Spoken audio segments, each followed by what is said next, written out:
अभी हाल ही में हमने भारत के लोकतांत्रिक इतिहास के सबसे दुर्दांत काले अध्याय आपातकाल के 50 वर्ष पूर्ण किए हैं।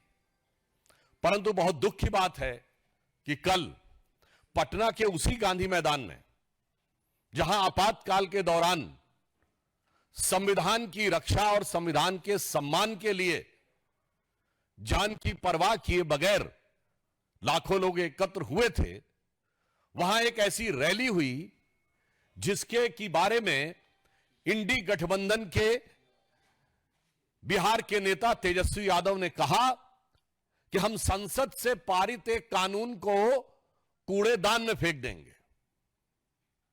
यह बहुत गंभीर विषय है।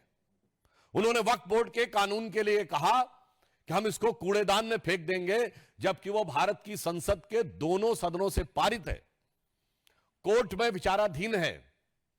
एक नहीं आधा दर्जन हाई कोर्ट के जजमेंट बहुत स्पष्ट रूप से इलाहाबाद हाई कोर्ट और कलकत्ता हाई कोर्ट के जजमेंट उनके पक्ष में है। इसका अर्थ यह हुआ कि न संसद का सम्मान न न्यायपालिका का सम्मान, वोट बैंक की चाहत में जो कुछ बोला गया है तेजस्वी यादव और इंडी गठबंधन के अन्य नेताओं के द्वारा, उससे साफ है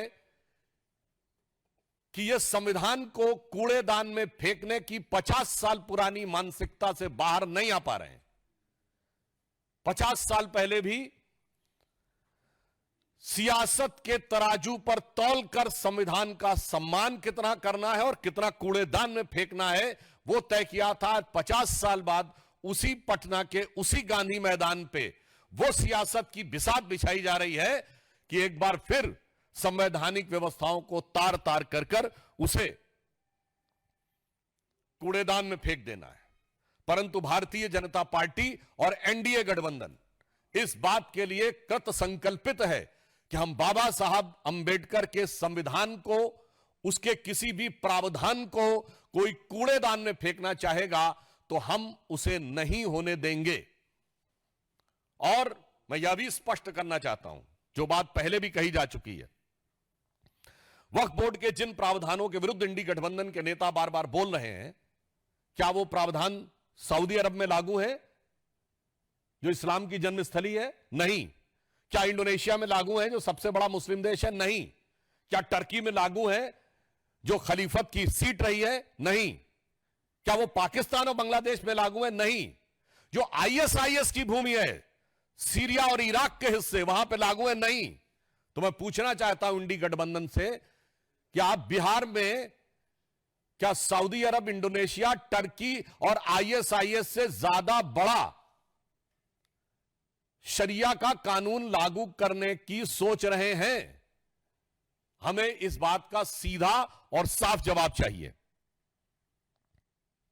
जहां तक धार्मिक पक्ष की बात है, तो समाजवाद का चोला ओढ़े हुए ये जो राजद समाजवादी पार्टी यानी सपा जैसे दल हैं, मैं पूछना चाहता हूं, समाजवाद तो कहता है ना कि इक्वल डिस्ट्रीब्यूशन ऑफ वेल्थ होना चाहिए, गरीब को अधिक से अधिक हिस्सा मिलना चाहिए। और आप क्या कह रहे हैं कि यह 39 लाख एकड़ जमीन पे चंद सरमाएदारों का कब्जा होना चाहिए, चंद मुल्ला मौलवियों का कब्जा होना चाहिए। यह एक सोची समझी व्यवस्थित मानसिकता है जो समाजवाद के विचार के बिल्कुल विरुद्ध है। और इसके अतिरिक्त सिर्फ इतना ही नहीं है, इनका विचार संविधान को किस सीमा तक तार तार करने का है। ये लोग गरीब और मजलूम मुस्लिम के हक के साथ नहीं खड़े हैं जिसके साथ समाजवाद को खड़ा होना चाहिए। ये चंद मुट्ठी भर सरमाएदारों के हक के साथ खड़े हैं जो कि मजहब का नाम लेकर उनका शोषण करना चाहते हैं।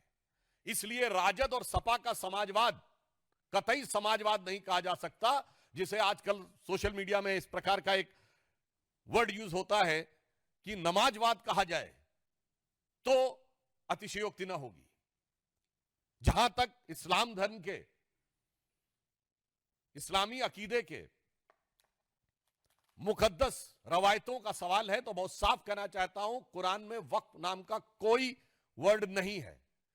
यह मुल्ला मौलवियों का अपना क्रिएशन है। और कुरान में तो यह कहा गया है जितना हो सके खर्च करो, होल्ड मत करो। वक्फ का मतलब अरबी में होता होल्ड करना। इस्लामी अकीदे में तो कहा गया अनफिकूफी सबीउल्लाह, यानी जो है खर्च करो। परंतु आप क्या कहते हैं? जो है जोड़ लो और मुल्ला मौलवियों के कदमों में जाके अर्पित कर दो ताकि बदले में वोट की सियासत हो सके। मैं यह पुनः कहना चाहता हूं, जो बात मैं पहले भी कह चुका हूं, यह बाबा साहब के संविधान का मजाक उड़ाकर उसे मौलवी स्क्रिप्ट में बदलना चाहते हैं। यह मैं पूछना चाहता हूं, यह समाजवाद का चोला उड़े हुए इन लोगों से कि क्या राम मनोहर लोहिया जी का समाजवाद यही था?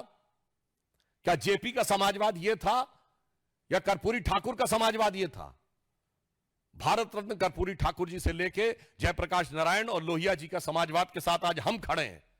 जो हम चाहते हैं हर गरीब और मजलूम को उसका हिस्सा मिलना चाहिए, मगर ये किसके साथ खड़े हैं? जो ट्रिपल तलाक के साथ खड़ा है, जो हलाला के साथ खड़ा है, जो मेहरम के साथ खड़ा है, जो हज सब्सिडी के साथ खड़ा है, जो सरतन से जुदा के साथ खड़ा है, जो आतंकियों को अपना भाई, बहन, बेटा, हाफिज बनाने के साथ खड़ा है। इसलिए हम साफ कह सकते हैं कि हम समाजवाद के पक्ष में भाजपा और जदयू खड़ा है, और आज के ये राजद और समाजवादी पार्टी जैसे दल नमाजवाद के पक्ष में जाकर खड़े हो गए और नमाज जैसे मुकद्दस अकीदे का भी मजाक उड़ा रहे हैं, उसका भी केवल सियासत के लिए प्रयोग कर रहे हैं।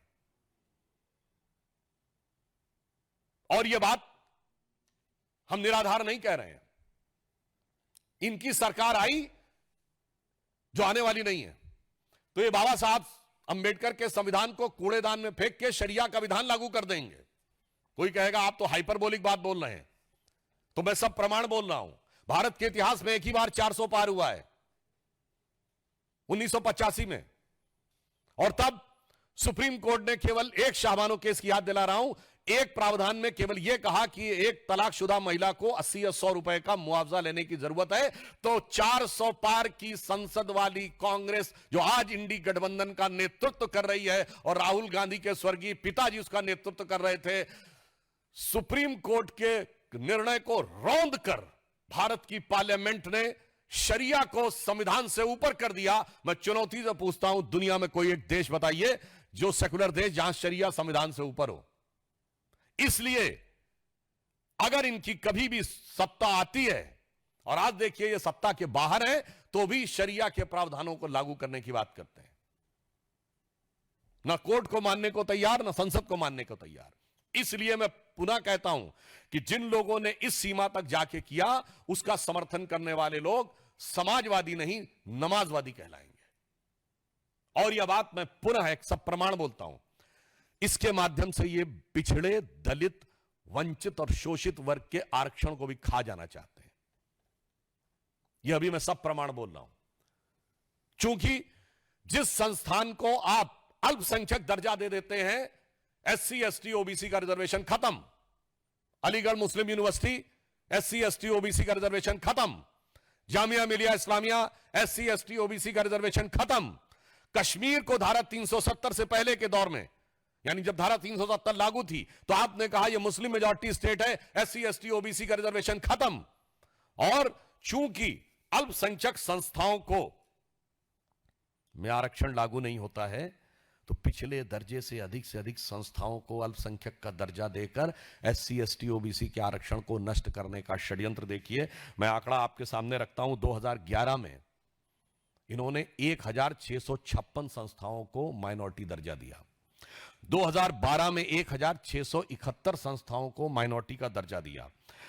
2014 में, आधे में तो हमारी सरकार आ गई थी, तब तक 1516 संस्थानों को माइनॉरिटी का दर्जा दे दिया। अरे माइनॉरिटी का दर्जा देना है तो जांच परख करके दीजिए ना, जैसे हमने दिया। हमारी सरकार आने के बाद 2020 में 12 संस्थाओं को, 2021 में 14 संस्थाओं को, 2022 में 86 संस्थाओं को दिया गया। ये पिछले दरवाजे से पिछड़ों का आरक्षण को पे सेंध लगाने का काम यही नमाजवादी लोग कर रहे हैं। तेलंगाना में कांग्रेस की सरकार है, उसने पिछड़ों के आरक्षण में अल्पसंख्यक मुस्लिम समाज को की एंट्री करवा दी है। कर्नाटक में अब उन्होंने मुस्लिम समाज को पिछड़ों में शामिल कर दिया है। बंगाल में तो स्थिति और भी विचित्र है। 179 जातियां ओबीसी में की गई, 118 उसमें से मुस्लिम है। ओबीसी कमीशन ने पूछा कि इतनी भारी संख्या में मुस्लिम कैसे आ गए इसमें, तो जानते हैं क्या जवाब दिया गया? कि ये कन्वर्ट होने से पहले जब हिंदू थे तो ये ओबीसी थे, इसलिए इनको ओबीसी मान लिया जाए। तो ओबीसी ने, कमीशन ने पूछा कि फिर इतने कन्वर्ट कैसे हो गए, तो जवाब नहीं। और तो और आपको आश्चर्य होगा कि वो कह रहे हैं कन्वर्ट होने से पहले वो लोग हिंदू थे, तो हिंदू समाज की जातियों से ज्यादा मुस्लिम समाज में जातियां हैं, बंगाल की सरकार के मुताबिक, जो ओबीसी कमीशन को उन्होंने रिपोर्ट दी है। इसलिए मैं कह रहा हूं, ये समाजवाद नहीं, ये मुल्ला मौलवी का नमाजवाद है। ये इस्लामी अकीदे का नमाजवाद भी नहीं है, ये मुल्ला मौलवी का नमाजवाद है। इसलिए ये पिछड़े, दलित और ओबीसी के आरक्षण को जिस ढंग से नष्ट करने का प्रयास कर रहे हैं, जिस ढंग से उस पे पिछले दरवाजे से सेंध मारने का काम कर रहे हैं, श्री नरेंद्र मोदी जी के नेतृत्व में भारतीय जनता पार्टी और एनडीए की सरकार इसे कदापि नहीं होने देगी। वक्फ बोर्ड के बारे में मैं पूछना चाहता हूं, अगर आपके दिल में इतना दर्द है तेजस्वी यादव जी, आप जवाब दीजिए कि पटना में वक्फ को लेकर लालू प्रसाद यादव जी का संसद में 2010 का दिया गया बयान है कि बहुत गड़बड़ हो गया है, सब जमीन कब्जा कर ली गई है। तो कहते हैं कि वो आधा बोला गया। तो मैं पूरा सवाल पूछता हूं, बताइए, इतनी वक्फ की संपत्तियां हैं, कितने अस्पताल हैं उस पे, कितने यतीम खाने हैं, कितने कॉलेज हैं, कितनी यूनिवर्सिटी हैं, कितनी मुस्लिम तलाकशुदा और बेवा महिलाओं के लिए कोई संस्थान बना है, कितना दिव्यांग मुस्लिम समाज के दिव्यांगों के लिए क्या बना है, कौन सा मुस्लिम रिसर्च इंस्टीट्यूट बनाया गया है ना। यह है समाजवाद का लबादा ओढ़ो और सत्ता के ठेकेदारों के हाथ में सारी की सारी संपत्ति को इकट्ठा कर दो। इसलिए आज वेदना के साथ, उदाहरण के लिए गोविंदपुर ग्राम में, बिहार में, जहां 95% हिंदू रहते हैं, वक्फ बोर्ड का दावा है, और यहां सिर्फ हिंदू मुसलमान की बात नहीं है। मुनम्बम में, केरल में, क्रिश्चियन समाज के 400 घरों के ऊपर वक्फ बोर्ड का दावा। यमुनानगर में गुरुद्वारे के ऊपर दावा। इनको माइनॉरिटी से भी मतलब नहीं है। इन समाजवादियों को पहले तौलना है सियासत के तराजू पे कि कौन सी माइनॉरिटी, कांग्रेस को तौलना है सियासत के तराजू पे कि कौन सी माइनॉरिटी का वोट बैंक हल्का नजर आ रहा है और किसका भारी नजर आ रहा है। तब मुल्ला मौलवियों के आगे नतमस्तक होके समाजवाद को मुल्ला मौलवियों के आगे नतमस्तक होने वाले नमाजवाद में कन्वर्ट कर देना है। तो जो कुछ इंडी गठबंधन कर रहा है, हम उनके इन सपनों को कतई साकार नहीं होने देंगे। देश की जमीन देश की जनता की रहेगी, किसी मुल्ला मौलवी की नहीं रहेगी। देश का संविधान बाबा साहब के विधान से चलेगा, शरिया के फरमान से नहीं चलेगा। आपने अपने दौरे हुकूमत में शरिया के 1 दर्जन प्रावधान बाबा साहब के संविधान में पिछले दरवाजे से लागू किए। आप इस संविधान को शरिया स्क्रिप्ट बनाना चाहते हैं, हम नहीं होने देंगे। और अंत में मैं कहना चाहूंगा, अपराधीकरण की प्रतीक राजद, भ्रष्टाचार की प्रतीक कांग्रेस, दोनों मिलकर, और दोनों के युवा नेता, एक अधेड़ उम्र का युवा नेता, एक देखिए कितना शिक्षित युवा नेता जिसको क्या कुछ पता है, और ये कह रहे हैं कि भगवान बुद्ध की धरती, नालंदा की धरती का कायाकल्प ये करेंगे। पहले तो मैं इनसे कहना चाहूंगा, वक्त पे कुछ जानकारी लेनी है तो आरिफ मोहम्मद खान साहब राज्यपाल हैं, जाके थोड़ा पढ़िए, समझिए, तो आपको समझ में आएगा कि इस्लामी अकीदे में, इस्लामी इल्म में वक्फ का क्या महत्व है। मगर क्या बताएं, पढ़ने के लिए भी, सुनने के लिए भी, समझने के लिए बुद्धि होनी चाहिए। तो इसलिए इनसे कहना चाहूंगा, समाजवाद के बारे में एक बड़े प्रख्यात समाजवादी कवि हुए हैं, अदम गोंडवी। उन्होंने समाजवादी विचारधारा में आए हुए विकार पे दुखी होकर एक कविता लिखी थी, वो मैं आज आपके सामने अर्पित करना चाहता हूं। ये राजद, सपा और इंडी गठबंधन के नेताओं के लिए। और राम राज्य की अवधारणा जो गांधी जी ने दी थी, उसका क्या हाल किया कांग्रेस के नेताओं के लिए। तो अदम गोंडवी जी, ये उनका वाक्य है, मेरा नहीं, ये समाजवादी कवि थे, उन्होंने लिखा था, काजू भुना है प्लेट में विस्की गिलास में, उतरा है राम राज्यों विधायक निवास में। काजू भुना है प्लेट में विस्की गिलास में, उतरा है राम राज्यों विधायक निवास में। और आगे उनके शब्द हैं, पक्के समाजवादी हैं तस्कर हो या डकैत। ये मेरे शब्द नहीं है, ये अदम गोंडवी जी के शब्द हैं। पक्के समाजवादी हैं तस्कर हो या डकैत, कितना असर है खादी के उजले लिबास में। मगर आज जो बिहार में हुआ है, उसको देखकर मेरे मन में भाव आता, तो मैं एक पंक्ति इसके आगे अपने मन से इसको समर्पित करते हुए कहना चाहूंगा कि पक्के नमाजवादी है राजद हो या कांग्रेस, पक्के नमाजवादी है राजद हो या कांग्रेस, कितनी तड़प है कठमुल्ला वोटों की प्यास में। तो इसलिए मैं बहुत पीड़ा के साथ और मैं बिहार की प्रबुद्ध जनता का आह्वान करता हूं कि उसके सामने दो रास्ते हैं, राष्ट्रवाद और समाजवाद। वास्तविक समाजवाद के रास्ते पर चलती हुई भाजपा और जदयू, और कठमुल्लापन वाले नमाजवाद के रास्ते पर चलती हुई इंडी गठबंधन, जो सरकार में आने पर पिछले दरवाजे से शरिया लागू करने के लिए कोशिश करेगी, और एक तरफ हमारी सरकार जो बाबा साहब के संविधान की रक्षा करने के लिए कृत संकल्पित रहेगी। धन्यवाद। अब हम सवाल लेंगे, एक Mohit, thanks. No In the same rally, AIMM president was also there. He stated that Muslims are being attacked all across the country, that mosques are being attacked, and he also wanted to say, but now our land is being attacked. He also said, मछली पानी के बगैर जिंदा रह सकती है, मुसलमान शरीयत के बिना जिंदा नहीं रह सकता. Same thing he has also said from the same stage, sir. जो आपने कहा, whatever you have said, you have quantified and qualified my statement. None of the India Alliance leader has audacity or rather than dare to respond to this sentence कि मुस्लिम शरिया के बगैर नहीं रह सकता, rather than they endorse the statement. And in this context, I would like to remind one instance which has came to my mind.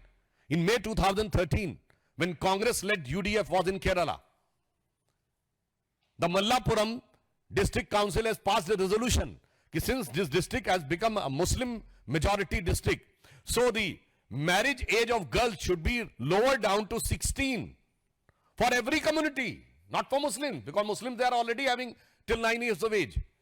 And you know, the Congress government of Kerala has approved it. Then after too much of voice has been raised against it, then in June 2013, they pulled it back. So, I would like to say that whatever is being said is a true face of India Alliance, which is being covered by the mask of Samvidhan Bachao. The real face is Sharia law. दूसरा सवाल नीरज जी। मेरा सवाल है, अखिलेश यादव ने कहा है कि वीरेंद्र शास्त्री पर उन्होंने कटाक्ष किया है और कहा है कि ये ऐसे कथावाचक हैं कि बड़ी बड़ी फीसें लेते हैं, अंडर टेबल 50-50 लाख रुपए लेते हैं, मतलब एक तरह से उनका हमला किया है। आज के विषय के साथ इसका बड़ा सुंदर संबंध बनता है। जो अपने दौरे हुकूमत में मौलवियों को लाखों एकड़ जमीन, हजारों करोड़ की लुटा के उस पे कानूनी हक दे देना चाहते हैं और उस पे कानूनी ठप्पा लगा देना चाहते हैं, वह दान दक्षिणा के ऊपर भी सवाल उठाना चाहते हैं। सर, कल भी देखिए आपसे बचाव रही, उसमें एक सवाल ये भी उठाया जिसमें से नहीं बस रही है समाजवाद से उसमें ये कहा गया कि आप लोग एक बार फिर संविधान खतरे वाली बात कर रहे हैं, कहने के इससे एक नैरेटिव पूरी जा रही है। देखिए, मैं पुनः कहना चाहता हूं कि बिहार में जो कुछ कल हुआ है, 50 साल पहले इन्होंने संविधान का प्रियम्बल बदला था। आज इनके पास यदि कहीं खुदा न खास्ता वो ताकत होती तो शायद संविधान के प्रेम्बल में नमाज भी जोड़ देते हैं। और कोई सवाल? बिहार से सर एक और सवाल है, स्पेशल जो इंटेंसिव रिव्यू हो रहा है उसको लेके the questions are being raised by the opposition party in Bihar saying that this is a ploy by the BJP and EC to cut off the legitimate voters from the list.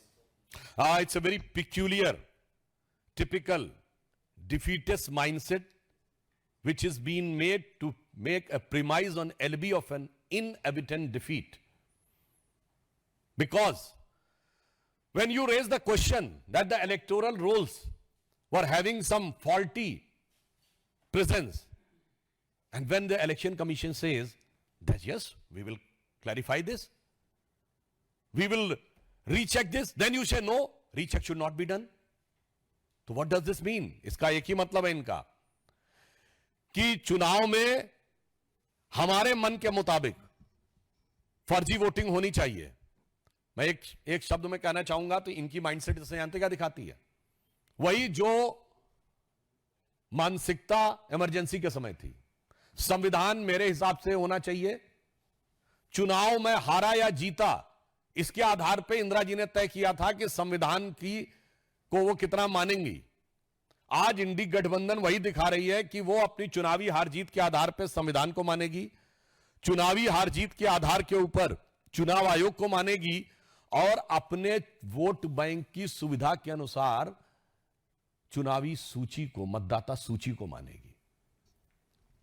यह पुनः दर्शाता है कि बाबा साहब के संविधान और संवैधानिक व्यवस्थाओं में उनको किसी भी प्रकार की आस्था नहीं है।